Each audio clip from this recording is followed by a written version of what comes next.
Hi. I'm a little bit sick, so I might just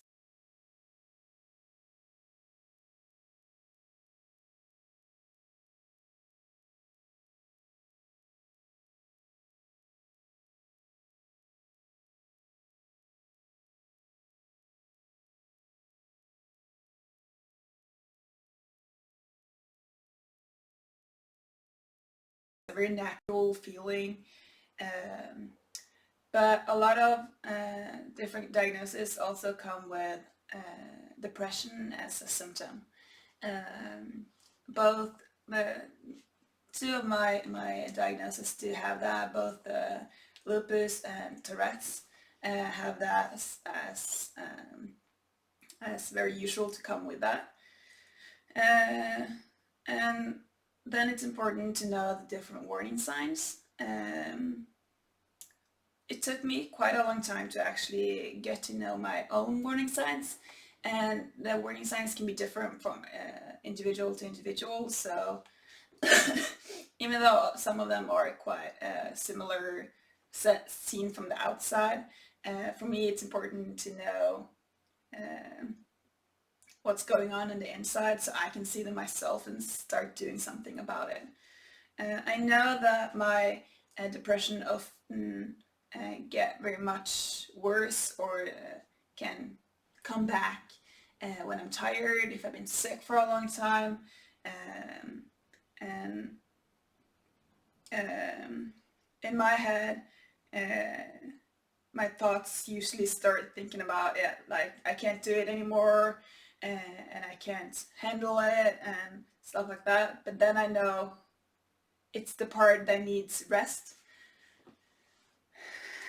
I need to relax. It's just my body being tired. Even though I start thinking in a way that is similar to depression, I know that's just because I'm tired. But the part where that actually scares me is when my thoughts start thinking in a way that is, I don't care anymore. And that actually scares me quite a lot. I started when I was quite a young child. I got things like emotional shutdowns. I can't really explain it any other ways. I usually got, I was quite like in the middle, and then I got build up until I just exploded with all these kinds of emotions, even sad or anger or anything. And when it was too much, I could get shutdowns. So my emotions just actually shut down. Oh, it's so funny. Oh, it's so funny. So, and you could actually see it on me because I didn't. Usually, your mimic in your face is affected by emotions. So everything just shut down and just went like out. So it was probably looked like I spaced out. And it was the only way that I could actually manage to shut down. It was the only way for me to actually handle my emotions at that point. But after some time, I actually started using it myself. So I started teaching myself how to do these shutdowns. So when I got emotional overload, I could shut down for a short period of time, usually. Sometimes after some time, it kind of got a little bit control over me again. So when I did this shutdown, it took me quite some time to actually go back to normal. And that when it started to get quite uncomfortable. When I got the worst depression I had, I think it was around 20.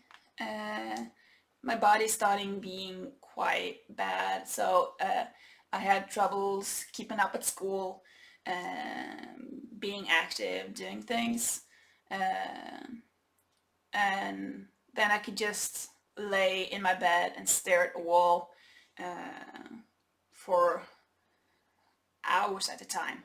And I also I did stop to eat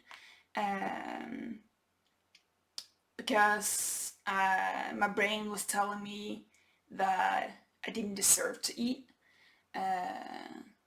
This is not reality, and that's what I learned afterwards.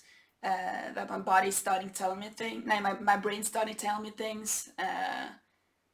So it felt real, but now I know that it's not. So and that's starting to scare me because it was the same feeling of that I don't care anymore. I just don't care. And after I did get medication at that point, it got better, but I still had, when I got very emotional, I usually at some point just, my brain was like, I don't care anymore, and just shut down all my emotions. And then my brain started planning how to fix things in a way that I normally wouldn't do. It's a little bit hard to explain. But usually it was things like at some point it was that I was a burden to my family, so I had to fix so I wouldn't be a burden for them. So either that I went away and how I was supposed to do it. I also had a time where I was sure that it wasn't good for my dogs to be with me. So I started planning how to fix their life, how to find someone else that was better for them. I know after when this is over, I know that this isn't really the reality, but that was how my brain felt. And usually I'm very, all my actions are driven by emotions because I'm very emotional. So this is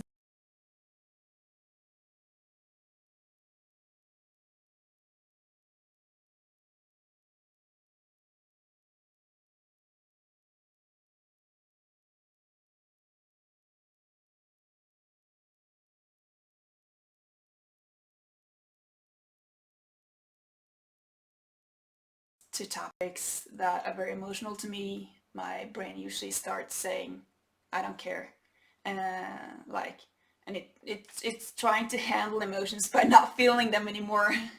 And that's not voluntarily, it's just things that happens. But I know now that what it means to me, that when my brain says I can't do it anymore, it's usually just because I'm tired, and when it says I don't care, I actually need to take actions to either try to get myself out of the emotions, or do something else, or ask people for help. Because you can do that. It's a good thing to ask for help. If people know how you feel, if anyone knows this situation, you can tell them that now things are getting super hard, and I need help to get out of it, or I need someone to kind of take care of me, or whatever you kind of need at that point.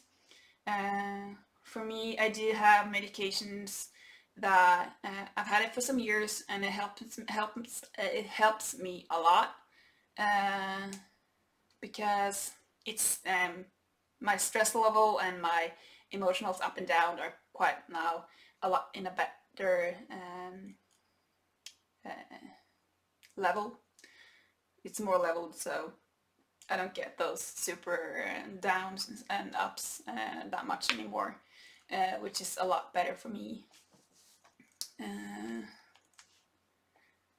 So I feel a lot better, and I don't have this that much anymore, and it's easier for me to handle and get out of those dumps. But it's good to you really need to know your own warning signs, and if you have people you know with really bad depression, it can be easier if you can know their warning signs too, and help them in the way they feel comfortable about that. That would be good. So that's that. I'm hoping you're having a good day, and I'm hoping you can help other people. So that was quite a hard topic for me, but it's good to be out there.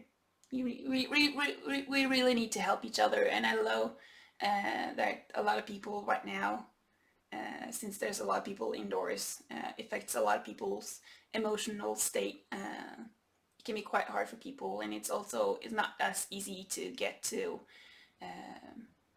see each other and to know which people need help. So take care of each other and take care of yourself. It's important.